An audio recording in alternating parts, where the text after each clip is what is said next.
नमस्कार, माझं नाव मंदिरा कांबडी.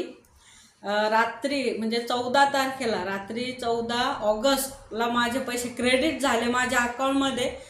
पण ॲक्च्युली मला माहीत नव्हतं की माझा अकाउंट नंबर तो आहे जुना, कारण की तो यूजच नाही. 2019 पासून मी ते यूज कधीही केलं नाही.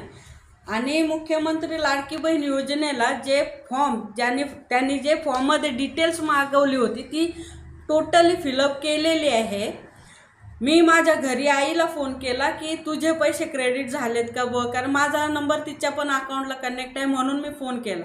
तर त्याने आज चौकशी करून मला सांगितलं की हा नंबर माझा नाही, बघ तुझाच कोणाचा तरी असेल. म्हणून मी परत माझं जुनं पासबुक काढलं, चेकबुक आहे माझ्याकडे, तर त्याच्यावर बघा डेट पण दिलेली आहे कधीचं आहे माझं हे चेकबुक. 12 एप्रिल 2019. आणि ते काही महिन्यानंतर मी ते अकाउंट यूज करायचं सोडून दिलं, कारण हे अकाउंट आहे अलिबागचं आणि मी राहते आत्ता 2019लाच मी पनवेलमध्ये शिफ्ट झाल्यावर मी ते अकाउंट यूज नाही केलं. मी ते नवीन अकाउंट खोललं कॅनरा बँकचं आणि लाडकी बहीण योजनेला मी तेच दिलेलं आहे अकाउंट. ठीक आहे, आधार कार्डला हे जरी लिंक असेल तरी फॉर्ममध्ये जी इन्फॉर्मेशन मागवली आहे ती पूर्ण फिलअप केलेली आहे ना. मग तुम्ही टेस्ट का नाही केलं? चेक न करता डोळे झाकून पैसे पाठवलेत का तुम्ही? मग जर असं करत असेल तर आज माझ्यासोबत असं झालं, असं अनेकांच्या सोबत तुम्ही करा. मग त्यापेक्षा देऊच नका ना, तुम्ही चेक करा ना. जर तुम्हाला चेक नव्हतं करायचं, आधार कार्डच्याच द्वारे जर तुम्हाला पैसे पाठवायचे होते, मग कशाला फॉर्म भरायचे नखरे दाखवलेत? हां, सायबरमध्ये 300 रुपये आम्ही घालवून फॉर्म भरले. हां, त्या अंगणवाडीच्या सेविकांना तुम्ही कामाला लावलं 2-3 महिने फॉर्म भरून घेतले कशाला? मग त्या आधारे जुन्याच आधारे आधार कार्डच्याच आधारे जर तुम्हाला पैसे पाठवायचे होते मग कशाला एवढी माहिती भरून घेतली? हे चुकीचं केलेलं आहे. मला माझे पैसे परत पाहिजेत. मला माहीत नाही, मला 3000 रुपये परत पाहिजे, कारण माझ्यावर अन्याय झाला. तुम्ही फॉर्म मागितला ना नव्याने भरून, आम्ही दिला ना टोटली सगळं ते तुमचं ॲग्रीमेंट वगैरे सर्व दिलेलं आहे ना. मग हे चुकीचं आहे. न बघता तुम्ही पैसे पाठवलेच कसे? माझी विनंती आहे मुख्यमंत्री साहेबांना की असं करू नका प्लीज. आणि माझे जे पैसे चुकीच्या अकाउंटमध्ये किंवा जे मी यूज करत नाही, भले ठीक आहे मी ते बंद केलं नाही, पण मी इन्फॉर्मेशन करेक्ट दिलेली आहे ना, जी मी यूज करत आहे ती इन्फॉर्मेशन जर फिलअप केले मग तुम्ही बघून पैसे पाठवायला पाहिजे होते ना. हे चुकीचं आहे. एकतर बँकवाल्यांना द्यायला सांगा, एक तर मला परत पैसे क्रेडिट पाहिजे माझ्या फॉर्मवर जे अकाउंट नंबर आहे त्याच्यात. एवढी माझी रिक्वेस्ट आहे मुख्यमंत्री साहेबांना. थँक्यू, धन्यवाद. हा ब्लॉग जास्तीत जास्त शेअर करा, व्हायरल करा. धन्यवाद.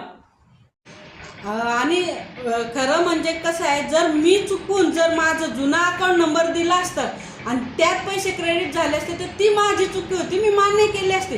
पण मी माझं करंट अकाउंट दिलं आहे, चालू अकाउंट, सगळे फॉर्ममध्ये मागवलेली माहिती टोटली फिल केले, भरले वरून सायबरमध्ये. कारण जेव्हा फॉर्म भरत होतो तेव्हा ॲक्सेप्ट होत नव्हतं ते ॲग्रीमेंट, त्याची प्रिंट आणून फोटो काढून तेव्हा ते ॲग्री झालेलं आहे.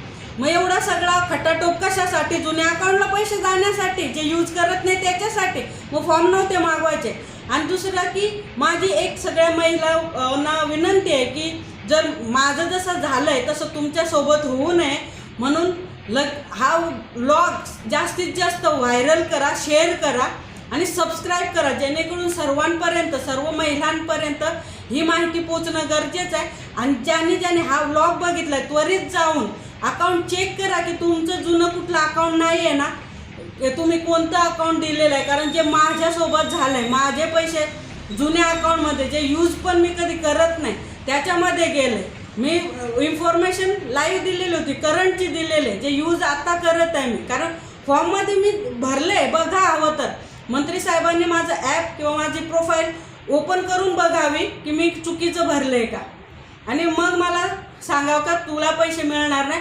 पण मला पैसे पाहिजेत, कारण माझी चुकी नाही आहे ह्याच्यामध्ये. मला माझे पैसे पाहिजेत, माझा हक्क आहे, अधिकार आहे. जर तुम्ही सर्वांना देणार असाल तर मलाही माझे पैसे पाहिजेत, आणि नसेल भेटणार माझे तर मग योजना कृपया बंद करावी. थँक्यू, धन्यवाद. हॅलो, नमस्कार. लाडकी बहीण योजनेसंदर्भात आपण एक व्हिडिओ बनवतो आहे. आता सगळ्यात महत्त्वाचं बघा की इथे फॉर्म भरलेला आहे. तो फॉर्म मी तुम्हाला ओपन करून दाखवतो.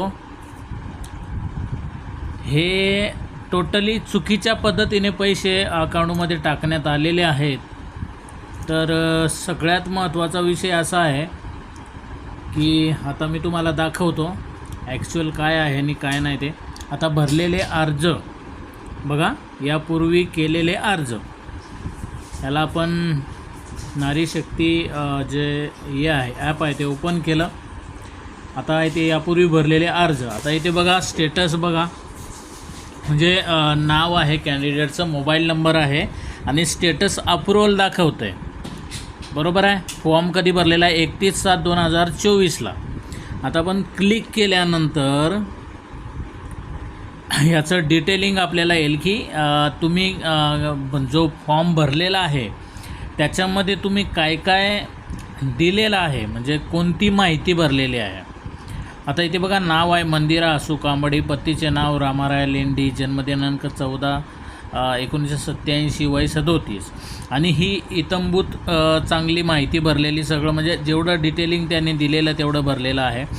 आपल्याला फक्त दाखवायचं काय आहे, आता ह्याच्यातून मी तुम्हाला काय सांगतो आहे की अकाउंट नंबर 1 दिला होता आणि दुसऱ्या अकाउंटला पैसे त्याने ट्रान्सफर केलेले आहेत.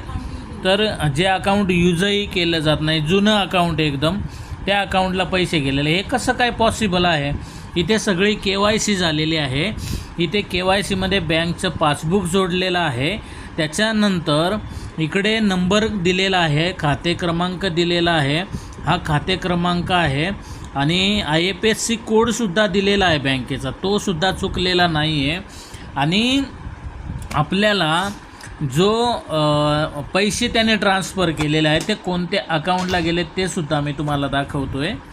तर इथे आपण बघतो आहे की टेक्स्ट मॅसेज जो बँकेतून आपल्याला येतो, त्या बँकेचा मॅसेज मी तुम्हाला ओपन करून दाखवतो आहे.